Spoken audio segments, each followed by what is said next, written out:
wild heart of Connemara, Ireland, Kylemore Abbey rises as a neo-Gothic labor of love. Its surrounding lush, romantic, rolling green hills of Galway have served as the backdrop of cinematic gems like 2010's Leap Year with Amy Adams and Matthew Good, and 1997's Matchmaker with Janine Garofalo, as well as Jennifer Aniston and Owen Wilson's 2008 family favorite, Marley and Me. During our Irish cruise, Valley Girl Darlene and I couldn't resist being seduced by these scenic charms either. Entering its grounds feels like an oil painting come to life, a vision of pale stone and Gothic grace reflecting perfectly in the still waters of Pellicapa Loch. Nature providing the canvas and human devotion, the brushstrokes. Kylemore doesn't interrupt the landscape, it completes it. A palatial dreamscape set against one of Ireland's most haunting and beautiful backdrops. What do you think of the look of this castle, huh? It's amazing. Kylemore Abbey. Unbelievable. Yes, beautiful. Can't wait to see what it looks like on the inside. Little did we know how intrigued we would be by the tragic Victorian romance the Abbey was built upon. Mitchell Henry, a wealthy English doctor turned industrialist, fell for this grand land during his honeymoon with his beloved wife, Margaret. Kylemore was built as a love letter to her in the 1860s. The Henrys filled the 33 bedrooms, ballroom, library, and walled Victorian gardens with life and laughter echoing through its halls and the spirit of hope in every stone. The structure has crenellated battlements, turrets, and arched windows, evoking a fairy tale fortress, yet maintaining domestic elegance.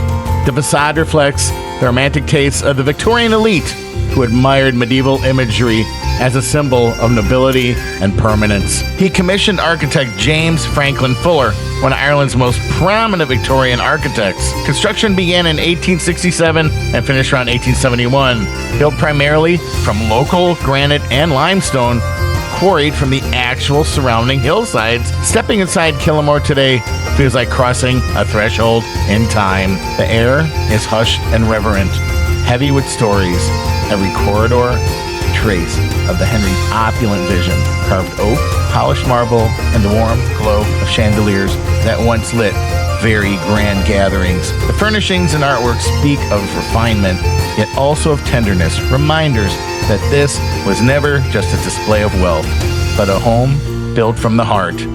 Even in its grandeur, Kylemore remains deeply human. Inside, the rooms are filled with ornate woodwork, marble fireplaces, and stained glass, featuring symbols of family unity and wealth. But tragedy came swiftly when Margaret died of dysentery on a journey to Egypt. Heartbroken, Mitchell built a small Gothic church nearby in her memory, a monument to a love that outlived the woman it was built for. After the Henrys, the castle stood silent for a time, the echo of their passion fading into the mountain winds. Then, in 1920, Benedictine nuns fleeing war-torn Belgium found sanctuary there. Soon after arriving at Kylemore, the nuns began converting parts of the existing building into classrooms and dormitories to host a school that officially opened on September 11th, 1923, with initially about 30 pupils. For decades, they ran the respected girls' school. It flourished so greatly, an annex had to be added. But alas, in this changing world, the need for nuns fell drastically. The school closed in 2010. In 2015, the University of Notre Dame in the U.S. entered into a partnership with the monastery to host academic programs. It is now used as a kind of Irish campus for students who want to study abroad. All that Irish history, romance, and religion built up an appetite. So we went to the Kylemore Cafe that not only offers traditional, lush Irish view, but also some very hearty, healthy, and of course tasty Irish dishes. Look at this. What's in there? This has got cheese and egg, tomatoes, and vegetables. All right. And we got our scone. It's got lots of cheese in there too. What kind of soup is that? Broccoli and parsnip. Broccoli and parsnip. Cajun fries. A wonderful, what's apple pie with custard. Their famous apple pie and custard. And then my lamb stew. Let's see what this thing looks like. Oh, look at that. With a nice scoop of potatoes on there. What a smorgasbord. Look at this. I'm going to get a little potato. Hey, potato in there. You got your lamb stew in there. You got your meat. You got your carrots. And here we go. So what you have, that is not American overspiced. Here in Ireland, they rely upon the actual ingredients. God forbid. The potato, you got some salt, you got some pepper, a little bit of spice in there. It's amazing, melting in your mouth. The meat just melts. You can tell they've just been boiling and broiling the hell out of that. Oh, nice little bit of butter in it. Just completely scrumptious is the only word that I can give to that. Damn good lamb stew. All right, we're gonna pro tip this thing. We're gonna take a Cajun wedge, get a little stew on there. Oh yeah, that's the stuff. The savory amazingness, nice layered flavor, just insane. Wait, what do you got here? Eggs, onions, vegetables. Oh, look at that thing. Looks amazing. What a beautiful tart. Oh, yum, yum, a quiche tart. So these here, you know how they're ripe? They're sweet. These are usually tangy where we come from, because in California, because they're usually not ripe by the time you get them. When they're picked, they're green. Sweet tomatoes. They're amazing. So this here is the broccolini and parsnip. It's so creamy and delicious. You can't really taste the broccoli in it, but it tastes really creamy and delicious. And I put a little bit of the potato in there, and I got some of the brown bread that they gave me to make for the best bite. What you gotta know is Darlene never met a bread she didn't want to dip. Nice and layered. The flavors here are really layered. You can tell they really take their time.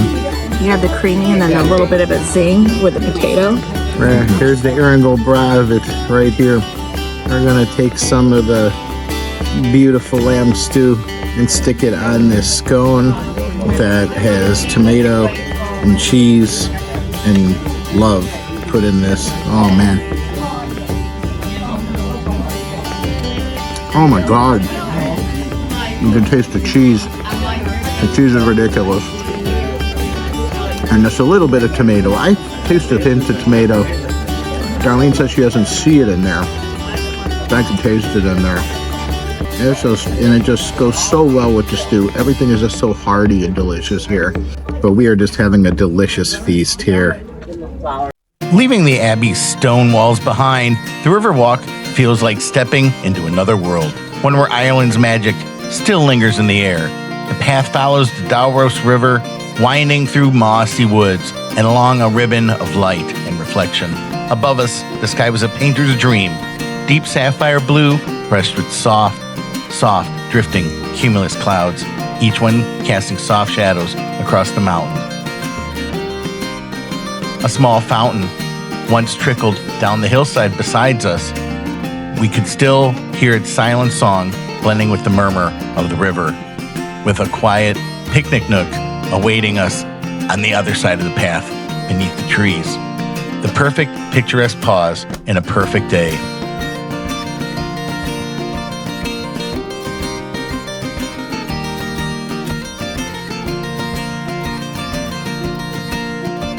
My wife, Darlene, walked the path with a glint in her eye, saying she felt like a fairy floating through the sunset, watching her beneath that storybook sky.